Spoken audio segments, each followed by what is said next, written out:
All right, so our last section of this chapter is section 6.6, which is on something called phase shifts. So far what we've done in this these last few sections is we've graphed trigonometric functions with vertical stretches, compressions, horizontal stretches and compressions, and we did a couple with reflections, and we did a couple with movements up and down. The only type of transformation that we haven't done yet is a shift left or right. So when you see this word phase shifts, these are shifts left and right. So the reason why it's called phase shift is because the trigonometric function, that sine, cosine, or tangent graph, it actually would start in a different phase of the period. And where this applies to things like physics and engineering is sinusoidal equations would model like pendulum movement, right? Movement on a pendulum, or spring motion. If you had a spring and you popped it out and it went back and forth, those are actually modeled by sinusoidal functions. So phase shifts, like if we had a pendulum, right, swinging, you know, I guess it's kind of hard to see in my, here you go, pendulum swinging left and right. If we started the pendulum up here, or if we started the pendulum up here, we'd get the same equation, but they would start in different places on the graph. The phase would move left or right. Okay, so you'll see this later on in your other classes. So what we're gonna do in this section is we're gonna graph functions of the form y is equal to a sine of omega x minus phi plus b. Y is equal to a cosine of omega x minus phi plus b. And y is equal to a tangent of omega x minus phi plus b. So remember, this is a lowercase Greek letter omega. It actually looks kind of like a W. Sometimes it has a little curly Q in the middle. This is a Greek letter phi. Phi. Okay, so all these transformations do exactly the same thing they've done all chapter, and they did exactly the same thing they did in Math 126. So A tells us our vertical stretch, or our amplitude. And remember, this term amplitude only refers to sine and cosine, otherwise we call it the vertical stretch. This tells us how to label the y-axis. So instead of having those key points at 1 and -1, if A is, say, 4, we'd have those key points at, say, 4 and -4. The next thing we had is omega. Omega was our horizontal stretch.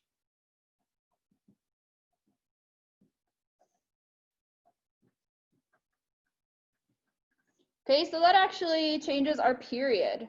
So our period, which is given by t,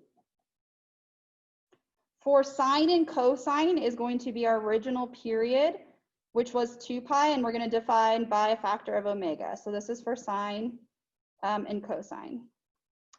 For tangent, we take our original period of tangent, which is pi, and we divide by a factor of omega. Oops, here, and this is for tangent. And then, of course, the reciprocals would be the same. So cosecant, secant, and cotangent. Here, we're just focusing on these 3 basic trig functions. Now, B, plus or minus some number here on the end, is a shift up or down. So B is our vertical shift. So our shift up or down. Our new variable for this section is this phi. This phi is our horizontal shift, and it's going to be our shift left or right. Now, there's 2 complicated things about this. The first is that this sign, sometimes you might think it's backwards. So go back to Math 126. If we had minus some number inside the function, do you guys remember, does that shift our graph to the right or to the left? Okay, so this one I think seems a little backwards. This actually shifts us to the right. So the way you can kind of think about this is like in 126, maybe we had something like f of x is equal to x minus 3 squared, right? This minus number actually shifts our vertex to +3. So why does that make sense? The reason why that makes sense is because you ask yourself, what value of x here gives me 0 back? And so now it's +3 that gives me 0 back. So we've actually shifted it to the right. So the first complicated thing about this is if we have minus some number, that's a shift to the right. If we have plus some number, that shifts us to the left. Okay, so keep those separate in your mind. The other complicated thing about this is that we have this multiplier omega out in front. So in order to accurately shift to the right or left, we have to account for this omega being our horizontal stretch. So that means that our phase shift is going to be given by phi over omega. This tells us where to start the first period.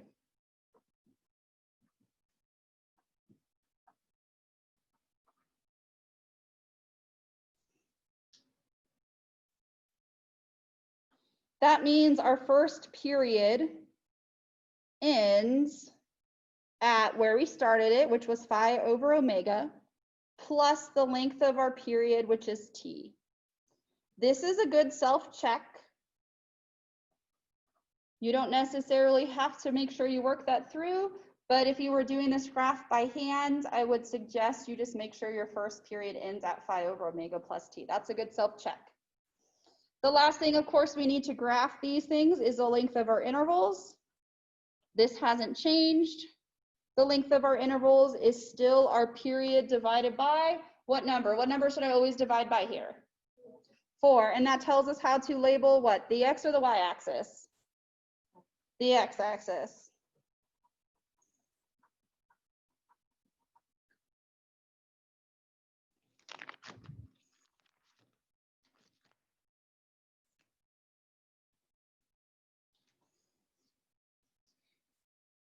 Any questions on this so far? Okay, so now let's see. I got 1, 2, 3, 4. My goal is to get through 4 graphs where we go through all of these steps and then we graph it.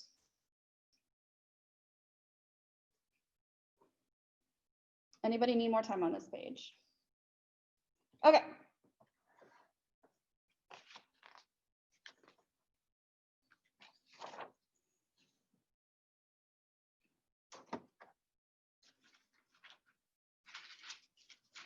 First one here, let's graph. Y is equal to 2 cosine of 5x plus pi over 2 minus 3. Okay, so what I find is helpful is I like to write the general form here right below, and then we can just line up the variables.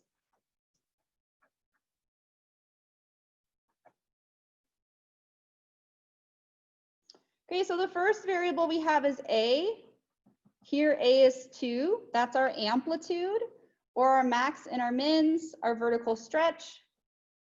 This tells us how to label the y-axis. Okay, and the next variable, so here I'm just lining up these variables. Our next variable is omega. Omega is 5, that's our horizontal stretch or compression. So we know that that horizontal stretch or compression changes our period. To find our new period t, we take the original period of plain old cosine, which is 2 pi, and we want to change that by a factor of omega.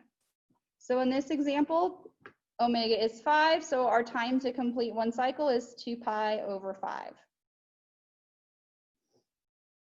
Let's skip ahead to this b, and then we'll come back to this phi. This other variable we have on the end here, a b, is a minus 3. This is a shift in which direction? Up, down, left, or right? Minus 3 on the end moves our graph which way? Up, down, left, or right? Down. This is a shift down, so we'll do that last. Okay, next thing here, I have that minus phi is our general form. So the next thing we need to do is figure out our phase shift. Our phase shift is given by phi over omega. Okay, so this is the tricky part here. This is one of the most common mistakes I see. Our general form is minus phi. Here I have plus pi over 2. So the reason why the general form is minus phi is because minus some number shifts us to a positive starting point. So phi here would be negative pi over 2. We have to take the opposite sign here. This should make sense, right? If we have plus some number, that shifts our graph to the left, which means we'd be starting at a negative value. Omega in this example is 5. So we get that our phase shift is negative pi over 10. This is where we should start our first period.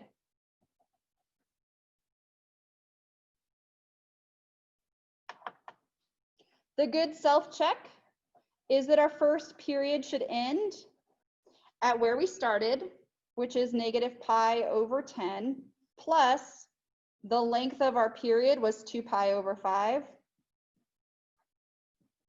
2 pi over 5, this is 4 pi over 10. So our first period should end at 3 pi over 10. This is just a good check to make sure we're on the right track. The next thing we need to know is the length of our intervals. The length of our intervals, we always take our period and divide by the number 4. So here our period is 2 pi over 5, divide by 4. I'll write this one out for you guys, so times 1/4. We have a common factor of 2 here, so we would end up with pi over 10. This tells us how to label our x-axis. Now these things should make sense. Right here we got tenths, here we got tenths, here we got tenths, here we got fifths. Fifths is of course tenths reduced to something, so that looks good. What you want to be on the lookout for is most of these problems you'll end up with the same denominator or denominator that's a low common multiple. What you want to be on the lookout for is things that don't make sense, like if you got thirds and then you got sevenths and then you got like 19ths. That should just clue you in you made a math mistake. So here our denominator should make sense. All right, that's everything we need. Any questions so far? Then we'll put up our graph. Any questions? Okay. So again, by hand, I would encourage you guys to work these through just to get some practice. Of course, on your homework, you have those graphing tools to help you out. Okay, so the first thing we have is that our amplitude is 2. But we're also going to have a shift down -3. So instead of just putting 2 and -2 here, I'm going to put 1, 2, -1, -2, -3, -4, -5 to account for our shift. To remind myself that the amplitude is 2, I'm just going to highlight 2 and -2. You're welcome to do that if it helps you out. Next thing I want to do is label my x-axis by tenths. So 1/10, 2/10 reduces to pi over 5, 3/10, 4/10 reduces to 2 pi over 5, 5/10 reduces to pi over 2, 6/10, 7/10.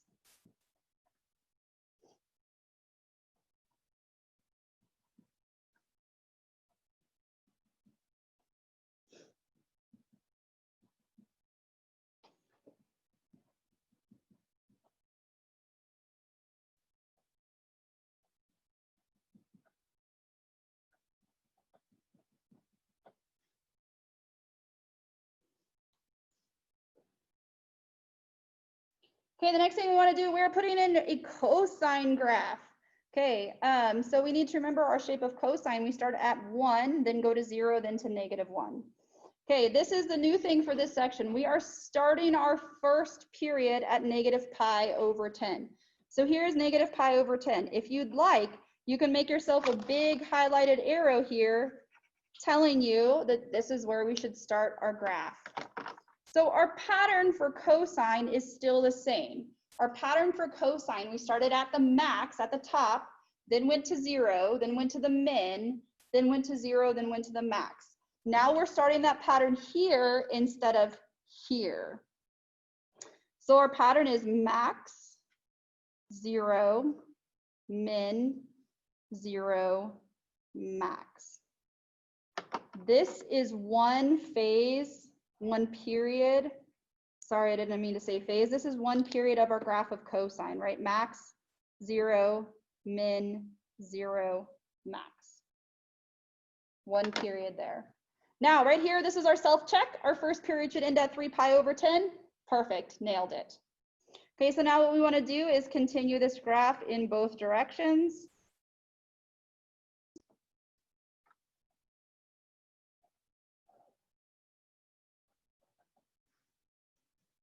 And then we have one more transformation. The very last transformation we have are those vertical shifts up or down. So what I'm going to do is take all of these points that are at -2 and I'm going to shift them down 3 to -5. Oops, there we go. I'm going to take all these points at 0 and I'm going to shift them down to -3. And then all these points at 2 get shifted down to -1.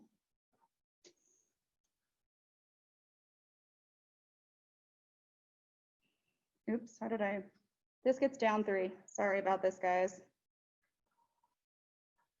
I should always use pencil, huh? So we can see our final graph here. Our amplitude is still 2, right? The height from the center to the top is 2, and the height from the center down to the bottom is still 2. This pink graph would be our final answer.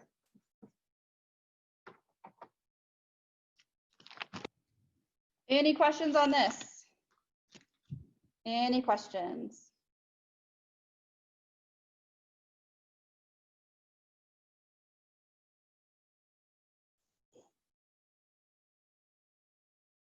Anybody need more time on this page?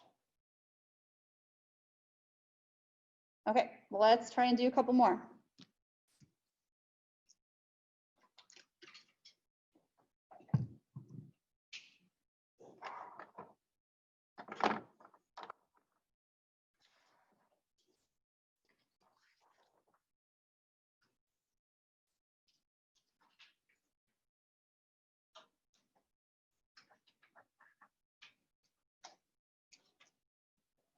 Let's graph y is equal to -5 sine of 3x minus pi.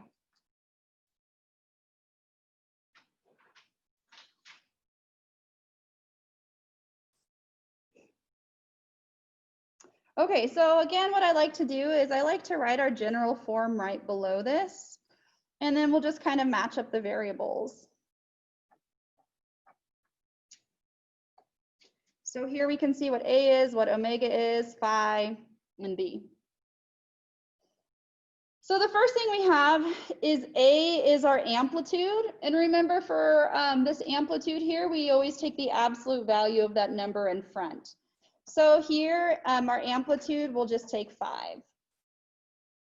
That tells us how to label our y-axis. So instead of our max and mins at 1 and -1, they'll be at 5 and -5. We do notice, however, we have a negative in front. This negative sign corresponds to a reflection.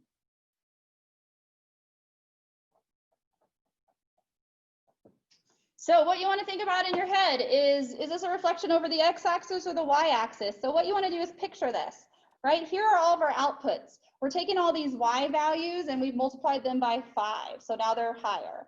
Now we're multiplying them by a negative sign. So think about it. All these y values that are up here, we multiplied them by negative, they're now negative y values down here. All of our negative y values, we multiply them by negative, they're now positive. That is a reflection over what? The x-axis.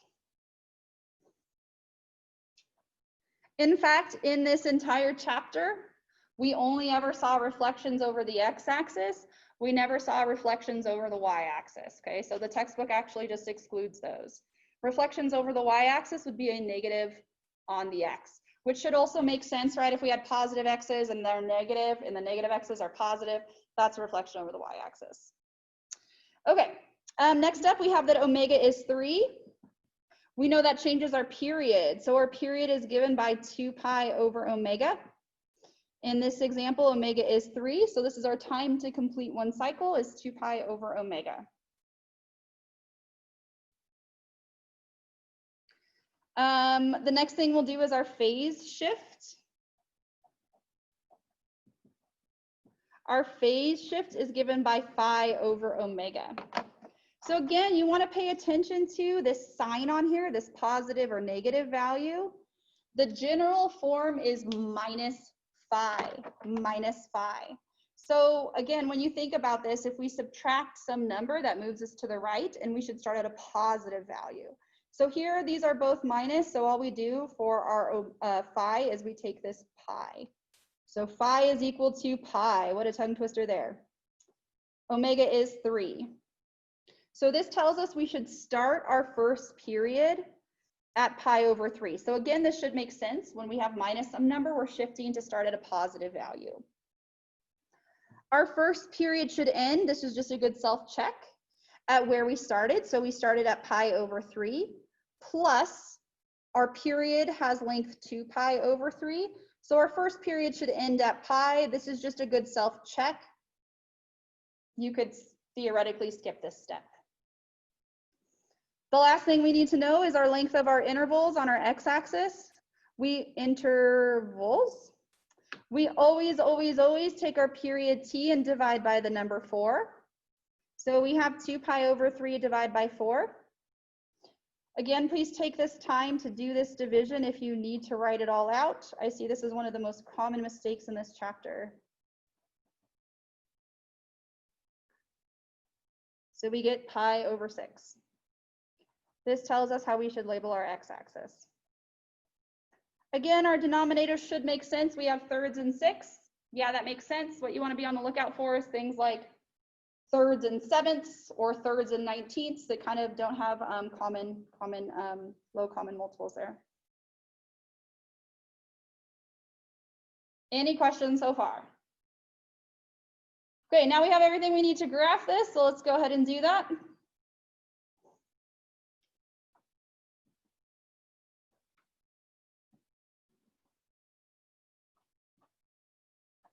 Okay, so we have an amplitude of 5. So on my y-axis, I'm going to put 5 and negative 5. We don't have any vertical shifts up or down, so I don't need to necessarily include more numbers than that. The x-axis I'm going to label by pi's over 6. So again, I'm just counting 1 pi over 6, 2 pi over 6, 3 pi over 6, and reducing as I go.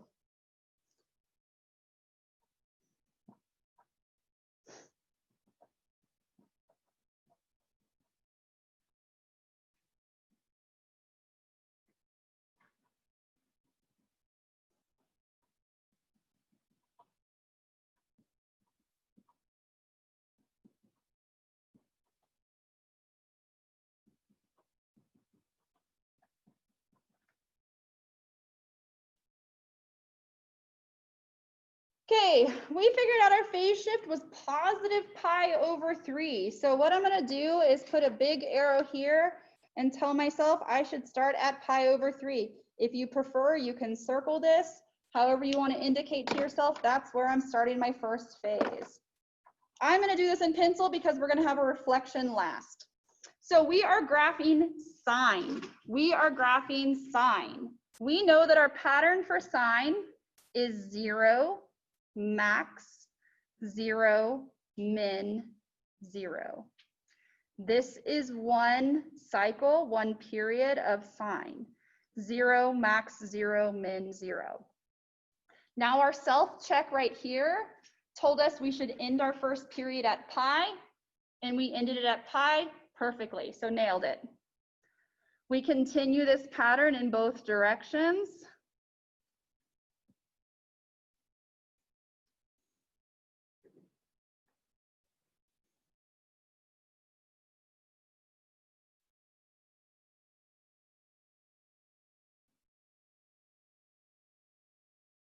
And then we had one more step here. The very last thing we needed to do was a reflection over the x-axis.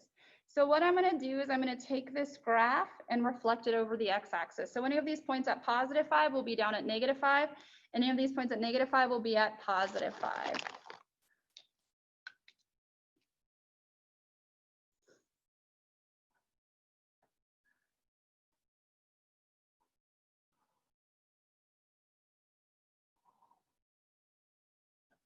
And then if you're doing this by hand on a quiz or a test, you should indicate that you know what your final answer is. So if you want to erase out your first step, you can do that. Or if you want to bring highlighters and indicate somehow which graph is your answer and which one isn't, you could do that as well. But so this blue graph is our final answer. Now, what you might notice is we had a phase shift and a reflection. And after a phase shift and a reflection, this ends up just having the shape of regular sine. Okay, so because sine and cosine just have those 4 key points, if we have a couple shifts, a couple of reflections, we might actually end up with something that looks like just one of the original graphs. And that's because we kind of only have 4 shapes we can do. So this should be no surprise that you'll start seeing these same patterns. Any questions on this graph? Okay, so let's jump to an example with tangent. And it works the same way. With one exception, we have to remember where tangent starts. Anybody need more time on this page before I jump to a graph of tangent? Okay.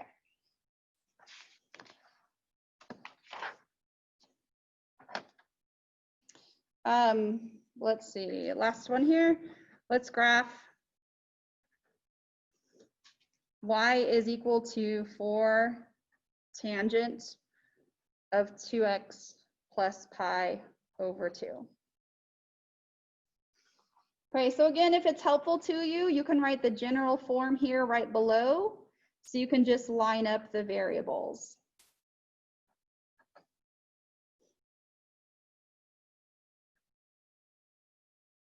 Okay, so the first thing we have is that A here is 4.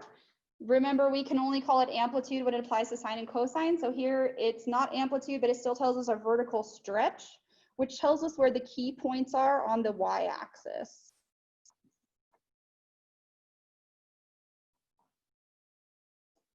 The next thing we have is omega is 2. This changes our period. So we know our period is our original period for tangent, which is pi, divided by a factor of omega. In this example, omega is 2. So that's the time to complete one cycle. The next thing we should do is find our phase shift. Our phase shift, where we start our first period, is given by phi over omega. So again, make sure you pay attention to the sign here. So minus phi is our general form. So phi in this example should be negative pi over 2. Again, that should make sense. If we add some number inside, that moves us to the left, which means we're starting at a negative x value. Omega was 2. So this gives us a starting point of negative pi over 4.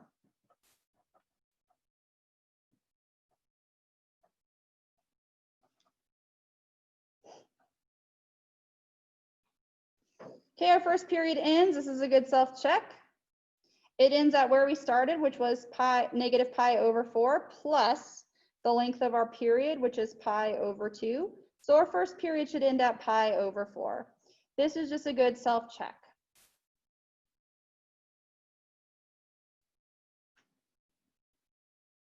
The last thing we need to graph this is the length of our intervals. To find the length of our intervals on our x-axis, we always take our period and divide by 4. So we have pi over 2 divided by 4, which is pi over 8. This tells us how to label our x-axis. So if we look at all these steps, we have halves, fourths, and eighths. This still makes sense, right? Halves could be 8 reduced, fourths could be 8 reduced. So yeah, that looks fine. You want to be on the lookout for things that don't make any sense, like thirds and 19ths or something. Okay, so what we want to do now is put up our xy axis, and then we'll put in the shape of tangent, and make sure you're paying attention, because tangent is the one that I see students make mistakes on because of the way the shifts work. So let's get them all labeled, and then I'll pause while you guys catch up, and then we will put in our graph. So on our x, y axes, we know that our key points here on the y-axis are at 4 and negative 4. I'm going to label my x-axis by pi's over 8. So again, 1 pi over 8, 2 pi over 8, 3 pi over 8, reducing as I go. So 1 pi over 8, 2 pi over 8 is pi over 4. 3 pi over 8. 4 pi over 8 is pi over 2. 5 pi over 8, etc.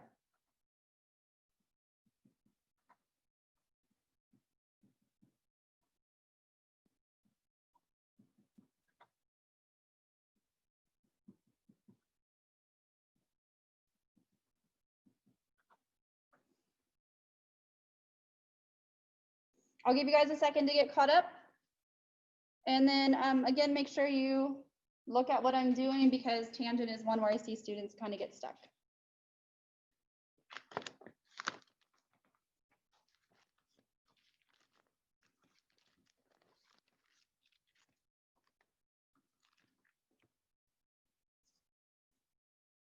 Okay, so we figured out here we should start our first period at negative pi over 4. So indicating that on the graph, we can either circle this or if you want, put a big old arrow at the top. Now, what we want to do is look at the pattern for tangent. So here's our graph of tangent. The mistake I see is that students look at the pattern, and our pattern is vertical asymptote, low point 0, high point vertical asymptote, okay? What we actually want to do though is remember that when we're shifting to the left and to the right, we're taking this point that's at 0, and that's what's moving to the left or to the right. So we should actually start our pattern for tangent at this point 0, 0, then the high point, then the vertical asymptote, then this low point, and then the 0. Okay, so this is where we want to start. We don't want to start here because we're actually moving the 0 left and right. Okay, so here's our pattern: 0, high point, vertical asymptote, low point, 0. We are starting that here: 0, high point, vertical asymptote, low point, 0.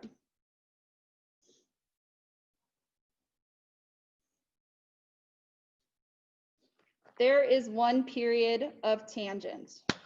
Here our self-check said we should end this at pi over 4. Looks pretty good. We continue this pattern.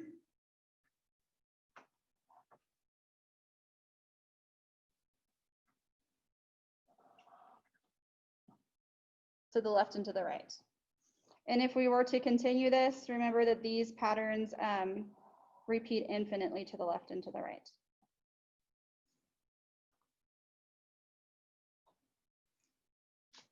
Any questions on this?